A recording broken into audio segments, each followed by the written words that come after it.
Martes 18 de marzo, la Iglesia celebra la fiesta de San Cirilo de Jerusalén, obispo de Jerusalén y doctor de la Iglesia.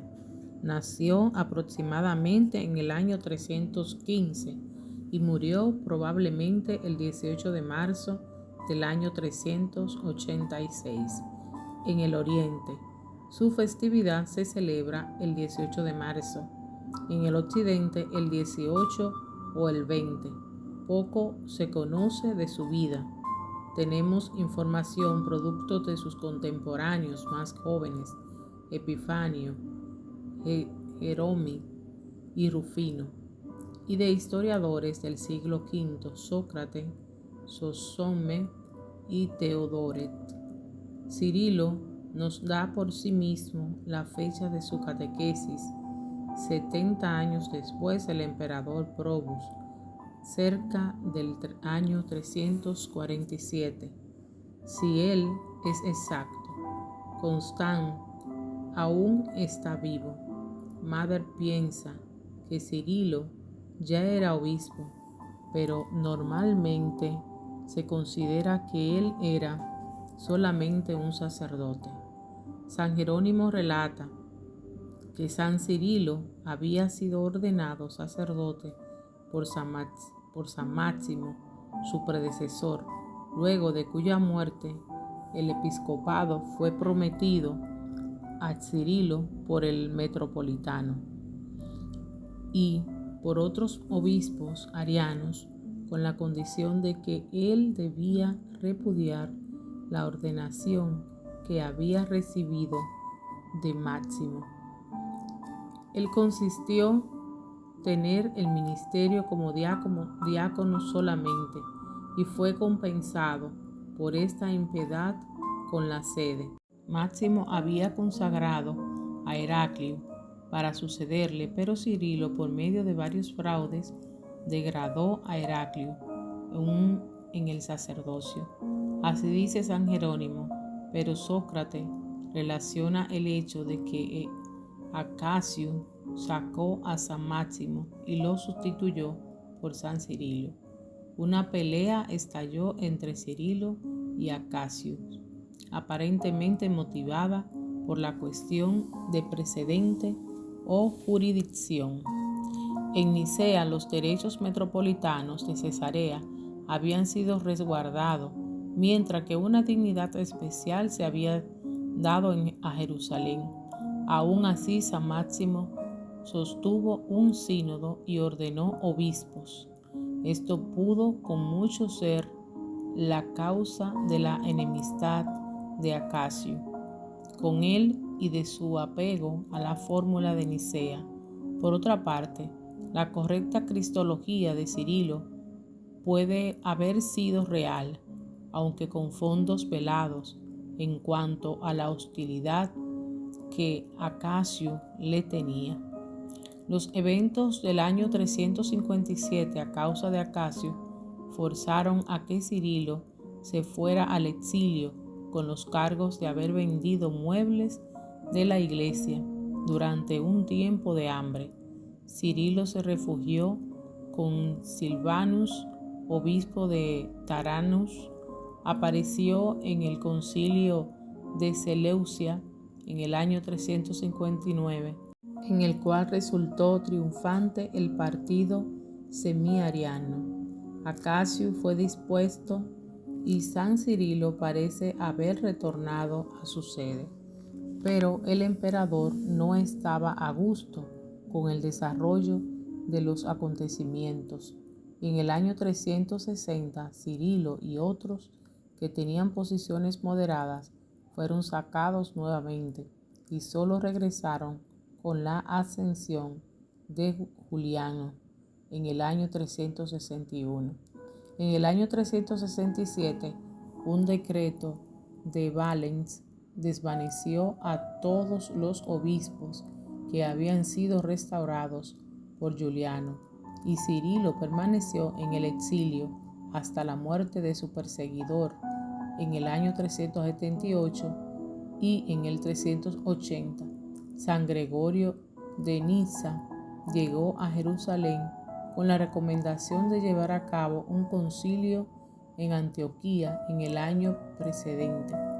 Encontró la fe de acuerdo con la verdad, pero la ciudad era presa de fiestas y de moralidad corrupta. San Cirilo asistió al Gran Concilio de Constantinopla en el año 381, en el cual Teodosio había ordenado la fe niceana ahora para ser promulgada como una ley del imperio. San Cirilo aceptó entonces las indicaciones. Sócrates y Sosomén llaman a esto un acto de arrepentimiento. Sócrates da en el año 385, en el cual habría ocurrido la muerte de San Cirilo, pero San Jerónimo nos dice que San Cirilo vivió 80 años bajo Teodosius, es decir, desde enero del año 379. Los trabajos de San Cirilo de Jerusalén incluyen un sermón de Betesda, una carta al emperador Constantino, 3 pequeños fragmentos y el famoso Catequesis. La carta describe una hermosa cruz de luz extendiéndose desde el Calvario al Monte de los Olivos, la que aparece en el aire de mayo, luego de Pentecostés, hacia el principio del episcopado del santo. La primera catequesis mistagógica explica las renuncias a Satanás, etc., las que preceden al bautismo. La segunda es sobre los efectos del bautismo, la tercera sobre la confirmación, la cuarta sobre la Santa Comunión y la quinta sobre la Santa Misa por los vivos y los muertos. Se dice que los oidores deben observar las disciplinas, que no deben repetir nada a los paganos y catecúmenos. El libro también tiene una nota sobre el mismo efecto. La descripción de la misa se refiere al misticismo del lavado de las manos, el beso de la paz, el sursum corda, etc., y el prefacio con la mención de los ángeles, el Sanctus, el Epiclesis, la transmutación de los elementos por el Espíritu Santo, la oración por toda la Iglesia y por los espíritus de los que se han ido, seguidos del Padre Nuestro, el cual se explica brevemente. Luego viene la Santa Sanctum y la comunión. Se debe aproximar con las manos extendidas en plano, ni con los dedos separados, sino haciendo que la mano izquierda haga sitio a la derecha y haciendo que las palmas puedan recibir el cuerpo de Cristo, respondiendo amén, y teniendo mucho cuidado con los ojos al momento de recibir al santo cuerpo, vigilantes de no dejarlo caer, porque no se debe perder nada de él, como no nos debemos de privar de parte alguna de nuestro propio cuerpo. Luego de la comunión del cuerpo de Cristo se aproxima el cáliz de su sangre, no con las manos extendidas, sino doblándola abajo, y con adoración y reverencia, diciendo amén, santificándonos por el recibimiento de la sangre de Cristo, y cuando aún los labios están húmedos, tocarlos con las manos y santificar los ojos y la frente y otros sentidos. Debemos hacer el signo de la cruz cuando comemos y bebemos, nos sentamos, vamos a la cama, nos levantamos, hablamos, caminamos, en suma, en cada acción. De nuevo, si debes estar en ciudades forasteras, simplemente pregunta dónde está la iglesia. Los impíos y los herejes tratan de llamarla Kyriaka. No simplemente se preguntará dónde está la iglesia, sino dónde está la Iglesia Católica, porque este es el propio nombre de la Santa Madre de todos. La doctrina de San Cirilo está expresada en su credo, el cual indica: creo en un solo Dios todopoderoso, creador del cielo y de la tierra, y de todas las cosas visibles e invisibles, y en Jesús nuestro Señor, su Hijo único, nacido del Padre, antes de todos los tiempos, Dios de Dios, vida de vida, luz de luz, por quien todas las cosas fueron creadas, quien por nosotros los hombres y por nuestra salvación bajó del cielo y se encarnó por gracia del Espíritu Santo en María la Virgen, y se hizo hombre, fue crucificado, sepultado, resucitó el tercer día según las Escrituras, y está sentado a la derecha del Padre, y de nuevo vendrá con gloria para juzgar a vivos y muertos, y su reino no tendrá fin. Y en el Espíritu Santo, quien habló por los profetas, y el bautismo de arrepentimiento para la remisión de los pecados, y en una santa Iglesia Católica, en la resurrección de la carne, en la vida perdurable. Amén.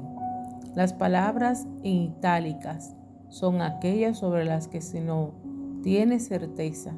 San Cirilo enseñó del Hijo con perfecta claridad, pero evitó la palabra consustancial, la cual probablemente pensó que se podía prestar a malos entendidos.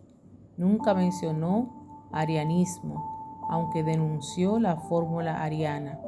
Hubo un tiempo en el cual no estaba el Hijo.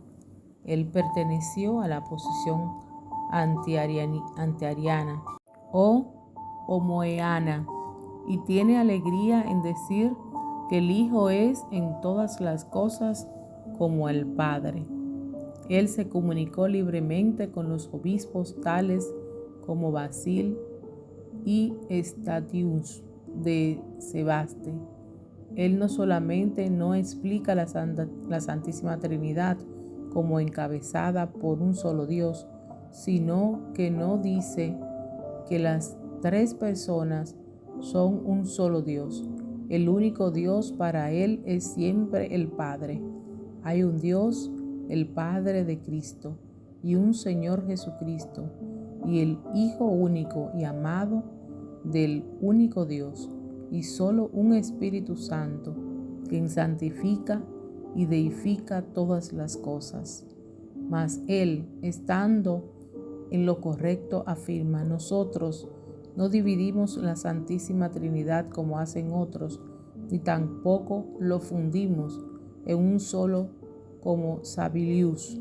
Cirilo nunca llamó al Espíritu Santo Dios, pero debe ser honrado junto al Padre y al Hijo. Por tanto, no hay nada incorrecto en su doctrina, solamente el uso explícito de la fórmula de Nicene, y esto tal y como lo hicieron San Melitius y otro de su grupo. Él lo aceptó posteriormente. Las enseñanzas de San Cirilo sobre los santos sacramentos es la primera importancia. Él estaba hablando con libertad, fuera de la disciplina del secreto, frente a la real presencia. Él no es ambiguo, debido a que él mismo declaró y dijo del pan: este es mi cuerpo. ¿Quién tendrá duda? Y cuando él dice: esta es mi sangre, ¿quién alguna vez estará reticente y dirá que no es su sangre? Sobre la transformación, él argumenta que si Cristo pudo cambiar el agua en vino, ¿no podría él transformar vino en su propia sangre? El pan y el vino son símbolos. En el tipo de pan se está dando el cuerpo, en el tipo de vino la sangre, pero ellos ya no permanecen en su condición original. Ellos han sido cambiados, aunque los sentidos no nos puedan decir esto. No pienses que es solamente pan y vino, sino el cuerpo y la sangre de Cristo, de conformidad con lo que ha declarado el Señor. San Cirilo de Jerusalén ruega por nosotros.